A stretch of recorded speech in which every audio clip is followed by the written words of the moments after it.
Hello friends, this is Sushant. Welcome to my channel. আজকে থেকে আমাদের পিএইচপির সিরিজ শুরু হতে চলেছে এবং আজকে থেকে আমরা পিএইচপি শিখব পুরো বাংলা ভাষাতেই, একদম ফ্রিলি শিখব। তা পিএইচপি শুরু করবার আগে আগে বলে নিই যে পিএইচপি শুরু করবার আগে কি কি আমাদের জানা থাকতে হবে। রিকোয়ারমেন্ট, আমাদেরকে অবশ্যই এইচটিএমএল এবং সিএসএস অবশ্যই জানতে হবে, এটা মাস্ট। এবং আমাদের জাভাস্ক্রিপ্টের বেসিক আমাদেরকে অবশ্যই জানা থাকতে হবে। এই তিনটে জানা থাকলে আমরা পিএইচপিটা স্টার্ট করতে পারবো। ওকে, যদি তোমাদের না জানা থাকে তোমরা অবশ্যই আমার চ্যানেলে চলে যাবে এবং চ্যানেলে গিয়ে এইচটিএমএল সিএসএস এর কোর্স রয়েছে, অবশ্যই শিখে নেবে। এবং আমাদের যে জাভাস্ক্রিপ্টের জন্য যে বেসিক আছে সেই বেসিকের উপরও কিছু কোর্স পাবলিশ করা আছে, দেওয়া আছে, তোমরা সেখান থেকে দেখে নেবে। ঠিক আছে, তাহলে আজকে আমাদের পিএইচপি ক্লাস স্টার্ট হচ্ছে। পিএইচপি শুরু করবার আগে আমি যেহেতু একটা স্লাইড রেডি করেছি এবং স্লাইডে আমরা এখান থেকে স্টার্ট করব যে পিএইচপি শুরু করবার আগে কি কি কি করতে হবে।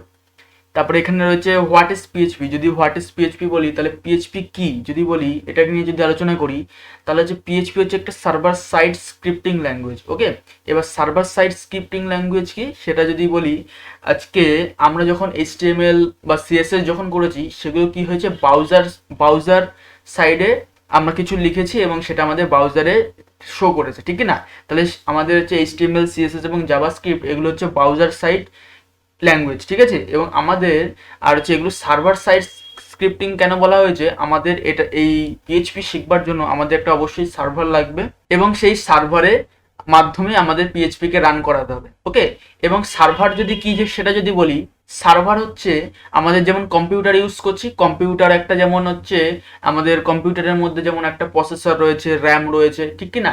ঠিক তেমনি সার্ভারও হচ্ছে একটা এরকমই, যেখানে হচ্ছে আমাদের একটা প্রসেসর রয়েছে, র্যাম রয়েছে, একটা অনলাইনে একটা জায়গায় মনে করো বানানো হয়েছে সার্ভারটা, যেটা মানে 24 আওয়ার্স সেটা অন থাকে, ঠিক আছে। সেই জন্য সেটাকে সার্ভার বলা হয় এবং সার্ভারটা আমাদেরকে পারচেস করতে হয়, কিনতে হয় এবং সেখানেই কিন্তু আমাদের ওয়েবসাইটটাকে লঞ্চ করাতে হয়। ওকে, এবং সেটাকে আগে যদি পিএইচপি নিয়ে বলি, পিএইচপির আগের নাম ছিল হচ্ছে পার্সোনাল হোম পেজ। ওকে, এবং এখন এটাকে বলা হয়ে থাকে হচ্ছে হাইপার টেক্সট প্রি প্রসেসর। ওকে, এবং এটাকে হচ্ছে সার্ভার সাইড স্ক্রিপ্টিং ল্যাঙ্গুয়েজ বলা হয়, এটা আমি বুঝিয়ে দিলাম। ওকে, এবং এই পিএইচপি ক্রিয়েট হয়েছিল 1995 সালে, মানে এটা ইনোভেন্ট হয়েছিল, ঠিক আছে। এবং কে করেছিল, এবং হচ্ছে এই যে স্পেলিং হচ্ছে র্যাসমুস লারডরিফ বলে এক ব্যক্তি, তিনি হচ্ছে এই পিএইচপিটাকে ইনোভেন্ট করেছিলেন। এনাকে দেখতে কেমন, আমি যদি গুগলে গিয়ে সার্চ করি এবং ইমেজে যদি যাই, এই যে এই সেই ব্যক্তি, ঠিক আছে, যিনি হচ্ছে পিএইচপিকে আবিষ্কার করেছে বা ইনোভেট করেছে, ঠিক আছে। এই সেই ব্যক্তি প্রোগ্রামিং ল্যাঙ্গুয়েজটাকে বানিয়েছে, ঠিক আছে। তাহলে সেটাও গেল। এবং পিএইচপি দিয়ে আমরা কি করতে পারি, পিএইচপি দিয়ে আমরা ডাইনামিক এবং ইন্টারেক্টিভ ওয়েবসাইট ক্রিয়েট করতে পারি। ডাইনামিক বলতে কি, আমরা যদি কোনো একটা ওয়েবসাইট দেখি, ওয়েবসাইটে যেগুলো মনে করো আমাদের একদম পুরো বসানো হয়েছে, যেখান থেকে আমি কোনো কিছু চেঞ্জ করতে পারবো না, ঠিক আছে। মানে একদম যেটা ওয়েবসাইট বানিয়ে দেওয়া হয়েছে, একদমই বানিয়ে দেওয়া হয়েছে ইন ফিউচারে, মানে একজন ডেভেলপার ছাড়া সেটাকে কেউ চেঞ্জ করতে পারবে না, বা ওটাকে আবার কোডিংয়ের মাধ্যমে সেটাকে চেঞ্জ করতে হবে, ঠিক আছে। সেগুলোকে বলা হচ্ছে থাকে স্ট্যাটিক ওয়েবসাইট। ওকে, এবং ডাইনামিক ওয়েবসাইট কি, ডাইনামিক ওয়েবসাইট আমি যখন চেঞ্জ করতে পারবো, আমি একটা কিছু লিখলাম, ঠিক আছে, সেটা আমাদের অবশ্যই ওয়েবসাইটে হচ্ছে রিফ্লেক্ট তো হবেই, ঠিক আছে। এবং সেটাকে আমি যখন তখন চেঞ্জ করতে পারবো, কিন্তু অতটা কোডিংয়ে না হাত দিয়েও আমি ডাইনামিকলি আমরা সেগুলোকে চেঞ্জ করতে পারবো, ঠিক আছে। তাহলে সেগুলোকে বলা হয়ে থাকে ডাইনামিক ওয়েবসাইট, যেটাকে আমি যখন তখন চেঞ্জ করতে পারছি নিজেই, সেগুলোকে ডাইনামিক ওয়েবসাইট বলা হয়ে থাকে, ঠিক আছে। এবং সেটা যদি দেখি যে পিএইচপি কোন কোন ওয়েবসাইটগুলো ইউজ করছে, তাহলে পিএইচপি হচ্ছে অনেক পুরনো একটা ল্যাঙ্গুয়েজ, যেটা 1995 সালে ইনোভেন্ট হয়েছে। এবং কারা কারা ইউজ করছে, ফেসবুক, যদি ফেসবুকের নাম নেই, ফেসবুক হচ্ছে সবার প্রথম যারা হচ্ছে পিএইচপি ইউজ করছে। ইয়াহুর মতো বড় বড় সাইট পিএইচপি ইউজ করছে, উইকিপিডিয়া পিএইচপি ইউজ করছে, এবং ফ্লিকার, এই যে বড় বড় কোম্পানিগুলো যারাই কিন্তু এই পিএইচপিটাকে ইউজ করছে।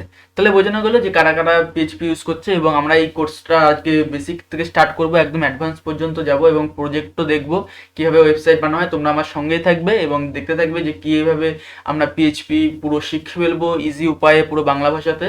এবং আমরা একটা প্রজেক্ট কীভাবে করব, আমরা কীভাবে একটা ওয়েবসাইটও ডিজাইন করবো, লাস্টে আমি এটাও শেখাবো, ঠিক আছে।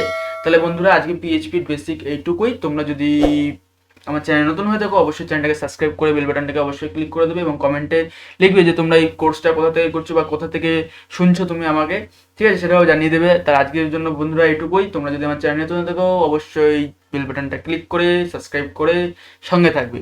ততক্ষণ পর্যন্ত ভালো থাকবে, সুস্থ থাকবে, টাটা, বাই বাই।